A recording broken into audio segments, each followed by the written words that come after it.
যে একটা পক্ষ ৭১কে একটু পিছনে রাখতে চায়। কারা?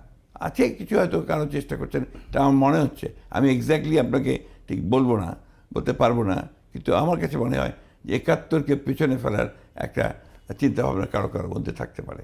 যদি সরকার সম্পূর্ণ নিরপেক্ষতা পালন করে তাহলেই তারা নির্বাচনে কন্ডাক্ট করা পর্যন্ত থাকবেন, তা না হলে তো নিরপেক্ষ সরকারের প্রয়োজন হবে। মিস্টার আলমগীর, আপনাকে অনেক ধন্যবাদ বিবিসি বাংলার সাক্ষাৎকারে যোগ দেওয়ার জন্য।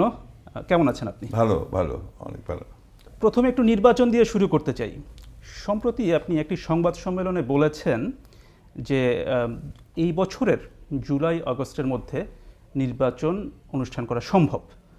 এটা কি একটা সম্ভাবনার কথা বলছেন, নাকি আপনারা চান যে জুলাই আগস্টে নির্বাচন হোক? না, আমরা তো চাই আর্লি ইলেকশন। আগেও বলেছি আমরা যৌক্তিক সময়ে মধ্যে সংস্কার, যেটা ন্যূনতম সংস্কার, সেগুলো করে আপনার যত দ্রুত সম্ভব নির্বাচনটা, জাতীয় অনুষ্ঠানে নির্বাচন করা, এটা আমরা প্রথম থেকে বলে আসছি। আমরা বিশ্বাস করি যে আমাদের যে অভিজ্ঞতা দেখেছি আমরা অতীতে আপনার কেয়ারটেকার গভর্নমেন্টগুলোকে সরকারের মধ্যে, তাতে করে এটা অসম্ভব কিছু না।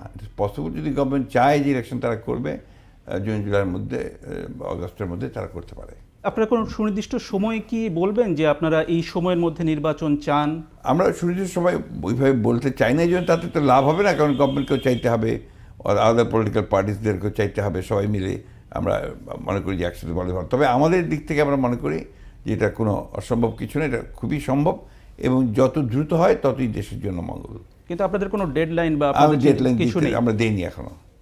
যদি আপনারা যদি দেখেন যে হচ্ছে নির্বাচনটা আপনারা যে সময়ের মধ্যে আশা করছেন সেটা হচ্ছে না, সেক্ষেত্রে আপনাদের পদক্ষেপটা কি হবে? সেক্ষেত্রে আমরা আমাদের আলোচনা করে আমরা সিদ্ধান্ত নেব, আমাদের পার্টিতে আলোচনা করে আমরা সিদ্ধান্ত নেব, এবং আমাদের সঙ্গে যারা আন্দোলনে আছেন, আছেন, তাদের সঙ্গে আমরা আলোচনা করব, করে একটা সিদ্ধান্ত নেব। অন্তর্বর্তী সরকারের প্রধান অধ্যাপক মোহাম্মদ ইউনূস বলেছেন যে তারা কিছু সংস্কার কাজ করতে চান, এবং সেই সংস্কার কাজগুলো শেষ হলে তখন তারা একটা নির্বাচনে যাবেন। তো আপনারা কি সে অপেক্ষা করতে রাজি আছেন? না, আমরা তো বলেছি যে আমরা আমাদের কথাগুলো স্পষ্ট করে বলে আসছি। তো বলছি যে উনি যতগুলো সংস্কারের মধ্যে হাত দিয়েছেন, অতগুলো সংস্কার করতে গেলে আপনার 6-10 বছরের মধ্যেও শেষ হবে না। আর সংস্কার তো একটা চলমান প্রক্রিয়া। আমরা তো 2 বছর আগে আমাদের 31 দফা সংস্কারের, রাষ্ট্র মেরামতের 31 দফা দিয়েছি আমরা। তার মধ্যে এই বিষয়গুলোই তো রয়েছে। আপনার সংবিধান, আপনার সংস্কার বিষয় রয়েছে, জুডিশিয়াল কমিশনের কথা আমরা বলেছি, আমরা ইলেকশন কমিশনের কথা বলেছি, সেটারও আপনার সংস্কারের কথা বলেছি, আমরা ব্যুরোক্রেসির সংস্কারের কথা বলেছি 31 দফায় আমাদের। আমরা পার্লামেন্টের দিক কক্ষ বিশিষ্ট আপনার পার্লামেন্টের কথা বলেছি, এগুলো আমাদের সমস্ত বলা আছে। এখন সেই ক্ষেত্রে তারা যদি যেটা করেছেন সেটা কি রিপোর্ট নিয়ে আসছে আমরা জানি না। যদি রিপোর্টগুলো দেখা যায় যে আমাদের সঙ্গে মিলে গেছে তাহলে তো কোনো সমস্যা নেই, কিন্তু যেগুলো মিলবে না সেগুলো তো একটা ন্যূনতম কনসেনসাস হতে হবে, তারপরে সেটা হতে হবে। আরেকটা বিষয় হচ্ছে কি, আপনি সংস্কার দিলেন, এটাকে আপনার অ্যাপ্রুভ করবে কে? তার জন্য তো আপনার একটা আইনগত যাদের অধিকার আছে তারই করতে পারে পার্লামেন্ট ছাড়া কিন্তু কোনো সাংবিধানিক সংস্কার কঠিন হবে। এমনকি অন্যান্য বিষয় যে কতগুলো আছে যেগুলো আপনার সংবিধানে কিছু কিছু পরিবর্তন আনার দরকার আছে, তো সেটা পার্লামেন্ট ছাড়া তো সম্ভব না। সেই জন্যই আমরা মনে করি যে the sooner the election is better. আপনি কি মনে করেন যে নির্বাচিত সরকার আসার আগ পর্যন্ত এ ধরনের নীতিগত সিদ্ধান্ত, সে ধরনের কোনো বিষয়ে অন্তর্বর্তী সরকারের যাওয়া উচিত হবে না, বা তারা যেতে পারে না? যাওয়া উচিত হবে না আমরা বলছি না, কিন্তু যাওয়া তারা পারবেন না। এই জন্যে যে সব দলের কনসেনসাস না হলে তো কোনটা যাওয়া তাদের ঠিক হবে না। এই সরকারের মেয়াদ নিয়ে অনেক কথা হয়েছে, এবং নির্বাচন পর্যন্ত তো এই সরকারের মেয়াদ থাকবে, এটাই সবার ধারণা। তো যদি সরকার সম্পূর্ণ নিরপেক্ষতা পালন করে তাহলেই তারা নির্বাচনে কন্ডাক্ট করা পর্যন্ত থাকবেন, তা না হলে তো নিরপেক্ষ সরকারের প্রয়োজন হবে। মানে আপনার কি ধারণা যে এই সরকারের মধ্যে কোনো পরিবর্তন আসতে পারে? নিরপেক্ষতা প্রশ্ন আসতে পারে, কারণ এখানে আমরা জিনিসটা লক্ষ্য করছি যে আপনার ছাত্ররা তারা একটা রাজনৈতিক দল তৈরি করার কথা চিন্তা করছেন। সেখানে যদি আপনার ছাত্রদের প্রতিনিধি সরকারে থাকে তাহলে তো আপনার সেখানে নিরপেক্ষ থাকতে পারবে না। সেই জন্যই আপনার তখন ওইটা হচ্ছে সম্ভাব্য কথা, এটার আপনার কোনো নেই। কিন্তু যদি তারা মনে করে যে থেকেই তারা নির্বাচন করবেন, তখন তো সেটা রাজনৈতিক দলগুলো মেনে নেবে না। আপনার কি মনে হয় যে সরকার নিরপেক্ষতা নিয়ে এখন কোনো প্রশ্ন তৈরি এখন কোনো হয়েছে? প্রশ্ন নেই, এখনো পর্যন্ত আপনার আমাদের কাছে কোনো প্রশ্ন নেই। 5ই আগস্টের পর যখন অন্তর্বর্তী সরকার গঠনের কথা হচ্ছিল, সে আলোচনায় আপনারাও ছিলেন। সে আলোচনার ভিত্তিতে পরে অন্তর্বর্তী সরকার গঠন করা হয়। তখন এই অন্তর্বর্তী সরকারের মেয়াদকাল কি হবে এটা নিয়ে আপনাদের সাথে কোনো কথা হয়নি? না, আপনি তখন তো ইলেকশন দ্রুত করার কথাই হয়েছে, দ্রুত ইলেকশন করার কথাই হয়েছে।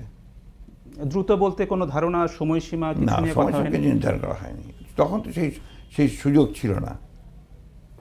তো অন্তর্বর্তী সরকার গঠনের পর আপনি নিজেই বলেছিলেন যে এই সরকারকে আপনারা সর্বাত্মক সহযোগিতা করবেন। করছি, এটা এখনো অব্যাহত আছে? অব্যাহত আছে।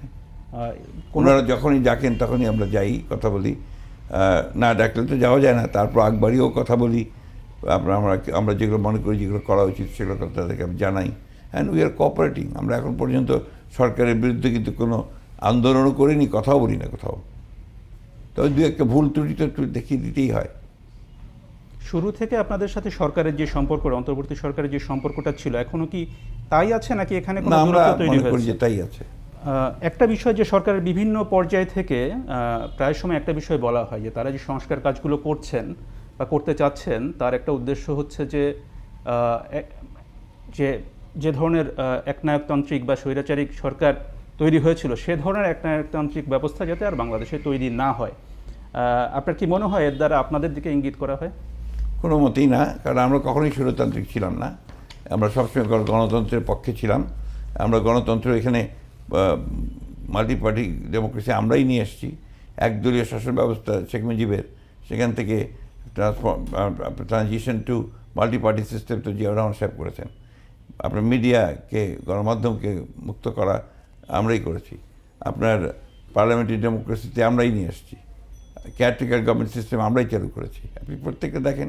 সুতরাং প্রশ্নই উঠতে পারে না আমাদেরকে কেউ স্বৈরাচারী আঙুল তুলবে, এ কথা আমরা কখনোই মেনে নিতে পারবো না। বা ভবিষ্যতে যাতে এ ধরনের কোনো সুযোগ তৈরি না হয়। প্রশ্নটা আসবে, কিন্তু দলটাই তো আমাদের ওই রকম না। আমাদের দলটি তো গণতান্ত্রিক দল, গণতন্ত্রে বিশ্বাস করি। We have always try to practice democracy. আমরা গণতন্ত্রের জন্য লড়াই করেছি। 15 বছর আমরা লড়াই করলাম এই গণতন্ত্রের জন্য, রেস্টোরেশন ফর ডেমোক্রেসি। আমাদের নেত্রী খালেদা জিয়া প্রায় 6টা বছর তিনি কারান্তরীণ ছিলেন এই মামলার জন্যে, এই গণতন্ত্রের জন্যে। এবং আমাদের তারেক রহমান সাহেব এখনও বিদেশে আছেন। আমাদের প্রায় 60 লক্ষ মানুষের মধ্যে মিথ্যা মামলা হয়েছে। আমাদের প্রায় 700 মানুষ গুম হয়ে গেছে। আমাদের হাজার হাজার লোক খুন হয়েছে, এই বিকজ অফ ডেমোক্রেসি। এই দেশের মানুষ স্বাধীনতা যুদ্ধ করেছিল ডেমোক্রেসির জন্যে। শুধু আমাদের দলের সেই প্রশ্নই উঠতে পারে না। আমরা ডেমোক্রেসি চ্যাম্পিয়ন বলতে পারে আমাদেরকে। আপনি সংস্কার কমিশনের কথা বলছিলেন যে সংস্কার কমিশনগুলো গঠন হয়েছে, তার মধ্যে কয়েকটি এরই মধ্যে প্রতিবেদন দিয়েছে, 4টা এর মধ্যে দিয়েছে। এর মধ্যে অন্যতম একটি হচ্ছে সংবিধান সংস্কার কমিশন, আপনি এটার কথা বলছিলেন। সেই প্রস্তাবে কয়েকটি বিষয় এসেছে, তার মধ্যে একটি বড় বিষয় যদি বলি যে মূলনীতিতে পরিবর্তনের একটা প্রস্তাব আছে, যার মধ্যে ধর্মনিরপেক্ষতা এবং সমাজতন্ত্র বাদ দেওয়ার কথা বলা হয়েছে, বহুত্ববাদ আনার কথা বলা হয়েছে। এটা নিয়ে আপনার মতামত কি? আমরা এই বিষয়ে এখনই কথা বলবো না, কারণ আমাদের পার্টিতে একটা কমিটি তৈরি করা হয়েছে। সেই কমিটির অ্যানালিসিস করছেন, করার পরে আমরা আমাদের বক্তব্যটা আমরা পাবলিকলি নিয়ে আসবো। সেটা আর এটা তো খসড়া, দ্রুত, খুব দ্রুত। দ্বিকক্ষ বিশিষ্ট সংসদের একটা প্রস্তাব এসেছে। আমরা তো এই প্রস্তাব দিয়েছি আমরাও। সেখানের যেভাবে দ্বিকক্ষের কথা বলা হয়েছে যে নিম্নকক্ষ থাকবে নির্বাচনের ভিত্তিতে যেটি হয় এবং উচ্চকক্ষ আনুপাতিক ভোটের হিসেবে, আপনি এটার সাথে একমত? না, আমরা সেখানে একমত না। আমাদের বিভিন্ন প্রস্তাব আছে, সেটা আমরা আলোচনার মাধ্যমে আমরা দেখব। আমরা এর মধ্যে দেখেছি যে বৈষম্য বিরোধী ছাত্র আন্দোলন তাদের বেশ কিছু দাবি তারা বিভিন্ন সময় তুলেছিল, যেগুলো শেষ পর্যন্ত আপনারা বিরোধিতা করেছেন বা বাধামুখে হয়নি। আমি যদি কয়েকটি উদাহরণ দিই, যেমন রাষ্ট্রপতির অপসারণের কথা, জুলাই অভ্যুত্থানের ঘোষণা দেওয়ার কথা, এবং সম্প্রতি স্থানীয় সরকার নির্বাচনের একটা ইস্যু আসছে যেটার আপনারা বিরোধিতা করছেন। এই বিষয়গুলোতে আপনাদের আপত্তির কারণ কি? আপত্তির কারণগুলো খুব সঙ্গত কারণ আমরা তো একটা সংবিধানের অধীনে আছি। রাষ্ট্রের যে সংবিধান, সেই সংবিধানের অধীনে আমরা আছি। এই সরকারও আপনার শপথ নিয়েছে সেই সংবিধানের অধীনে। সেখানে রাষ্ট্রপতিকে যে আপনার অপসারণ করবে, কে করবে? 1। 2 নম্বর হচ্ছে যে রাষ্ট্রপতিকে আনবেন কাকে? 2। 3 নম্বর হচ্ছে এটার লেজিটিমেসি কার হাতে থাকবে? পার্লামেন্ট নাই। সুতরাং ওই প্রশ্নটাকে আমরা মনে করি যে অবাস্তব প্রশ্ন।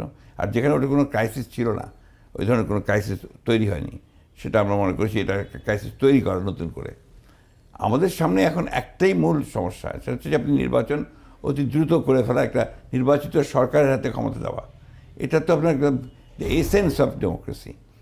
দুই নম্বর আপনার প্রশ্নটা হচ্ছে যে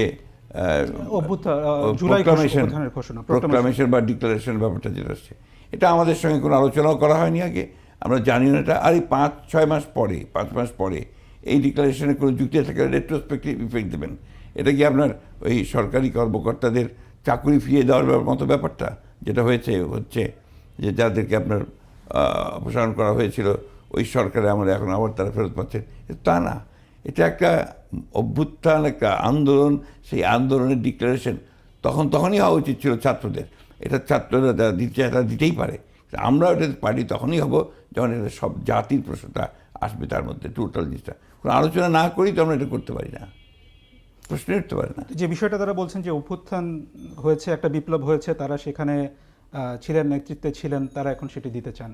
দিতেই পারেন, তারা ছাত্র হিসেবে তারা দিতেই পারেন, জাতি হিসেবে আপনারা তো এবং আমরা পার্টি হিসেবে তো আমরা এটার মধ্যে থাকতে পারি না। আমরা আমাদের ন্যারেটিভ আছে, 15 বছর আমরা লড়াই করেছি, সংগ্রাম করেছি, আমাদের সব বিষয়গুলো এখানে থাকবে। এর আগে 7ই নভেম্বরের বিষয় সেখানে আসতে হবে, 90-এর গণ আন্দোলন সেখানে থাকতে হবে, ছাত্র গণ আন্দোলন থাকতে হবে, এগুলো তো থাকতে হবে। আর 71 হচ্ছে আমাদের অস্তিত্ব, মুক্তিযুদ্ধ। সেই বিষয়গুলোকে আপনার গুরুত্ব না দিয়ে 24 তো অত্যন্ত গুরুত্বপূর্ণ, সেটাকে একমাত্র গুরুত্ব দেওয়ার তো এইভাবে কোনো কথা আসতে পারে না।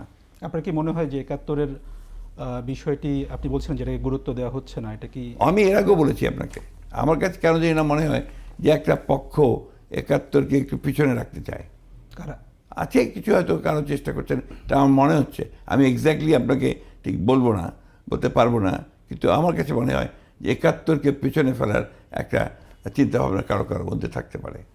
এতে কি সুবিধা হবে যদি 71-কে যদি পিছনে? কাদের সুবিধা হবে? যাদের সুবিধা হয় সেটা আপনারা জানেন সবাই, আমি রিপিট করতে চাই না। অভ্যুত্থানের প্রসঙ্গে বলি যে জুলাই অভ্যুত্থানের বিষয় যখন আপনার নির্বাচনের কথা যখন আসে, এই ছাত্র আন্দোলনের পক্ষ থেকে ওটা বলা হচ্ছে যে নির্বাচনের জন্য জুলাই অভ্যুত্থান হয়নি, এবং আপনাদের যখন নির্বাচনের দাবির বিপরীতে জুলাই অভ্যুত্থানের স্পিরিটের কথাও প্রায় সময় বলা হয়। তো এই বিষয়টিকে আপনারা কীভাবে দেখেন? আমাদের খুব পরিষ্কার করে আমাদের বলা আছে, ভাই, আমরা আন্দোলন করছি, রাজনৈতিক দল করছি, আমরা একটা ডেমোক্রেটিক সেটআপের জন্য, গণতন্ত্রের প্রতিষ্ঠার জন্য। এবং গণতন্ত্রে ঢোকার প্রথম ধাপটি হচ্ছে নির্বাচন। যেহেতু তিনটি নির্বাচন আওয়ামী সরকার নষ্ট করে দিয়েছে, জনগণ ভোট দিতে পারেনি। আমার ভোটের অধিকারটা তো আমার প্রথম right, that I M a citizen. আমি এই দেশের মালিক, এটা আমার একটা একমাত্র হাতিয়ার হচ্ছে আমার ভোটটা। সেটাই তো আমরা দিতে পারিনি 3 বছর 4 বছর ধরে, তারাও পারছি না। সুতরাং ভোটের নির্বাচন চায় না বা নির্বাচনটা প্রধান নয়, এই কথা চিন্তা করারও তো ভুল। নির্বাচনটা আমরা মনে করি প্রধান, কারণ এই নির্বাচনের মাধ্যমেই আমি একটা গণতান্ত্রিক ব্যবস্থায় ফিরে যেতে পারবো, আমি গণতান্ত্রিক সংবিধানের পরিবর্তনগুলো আনতে পারবো, গণতান্ত্রিক একটা রাষ্ট্র আবার পুনর্নির্মাণ করতে পারবো। এছাড়া আমার বিকল্প কিছু নেই। আওয়ামী লীগকে নিষিদ্ধ করা নিয়ে আপনাদের একটা দ্বিমত দেখা গেছে বিভিন্ন না, আমাদের কোনো ব্যাপারে কিন্তু ভুল বোঝাবুঝি হচ্ছে, মিডিয়া এটাকে একটু ভুলভাবে আপনার প্রচার করছে। আমি বলি, আমরা কিন্তু পরিষ্কার করে বলছি যে আওয়ামী লীগকে নিষিদ্ধ করার ব্যাপারটা পুরোপুরি জনগণের ব্যাপার। জনগণ যদি চায় যে তার কোনো দলকে নিষিদ্ধ করবে, তারা করতেই পারে। এবং সেটা কীভাবে হবে, সেটা পার্লামেন্টে হতে পারে বা অন্য কোনো মাধ্যমে হতে পারে। কীভাবে আপনি জানবেন যে জনগণ চাইছে কি? ভোটের মধ্যেই সেটা জানা যাবে, ইলেকশনের মধ্যেই তো সেটা জানাবে। এটা তো আমি একটা পলিটিক্যাল পার্টি, আমি তো আর একটা রাজনৈতিক দলের নিষিদ্ধ করার ব্যাপারে আমরা নীতিগতভাবে আমি জামায়াতে ইসলামকে যখন ব্যান করেছি, আমরা হচ্ছে প্রতিবাদ করেছি। আমরা নীতিগতভাবে কোনো রাজনৈতিক দলকে, যারা বাংলাদেশের স্বাধীনতায় বিশ্বাস করে রাজনীতি করে, তাদেরকে আমরা নিষিদ্ধ করার ব্যাপারটা আমরা কখনো একমত হইনি। এটা আমরা বলেছি, এটা জনগণ ডিসাইড করবে যে আমাদেরকে নিষিদ্ধ করা হবে কি হবে না। এটা নিয়ে বিতর্ক হচ্ছে অনেক, আমি জানি, কিন্তু বিতর্কের কোনো কারণ আমি খুঁজে পাই না আর কি। আপনি বলছিলেন যে ভোটের মাধ্যমে সেটা জানা যাবে, তো আগামী নির্বাচনে কি আওয়ামী লীগ আসতে পারে, তারা আসবে না, আসতে পারলে আসবে না, দ্যাটস নট মাই পয়েন্ট। এই ক্ষেত্রে আমাদের কোনো কথা নেই। আমরা খুব পরিষ্কার করে বলতে চাই যে কোন দল নির্বাচনে আসবে কি আসবে না সেটা তো দলগুলো নিজেরাই ঠিক করবে। আর তখনকার সেট আপ ঠিক করবে, ইলেকশন কমিশন ঠিক করবে। আমরা আমাদের কথাটা খুব পরিষ্কার করে বলছি যে আমরা মনে করি কোনো দলকে নিষিদ্ধ করার দায়িত্ব আমাদের না। আমরা চাই যে আপনার জনগণের মাধ্যমে সব কিছু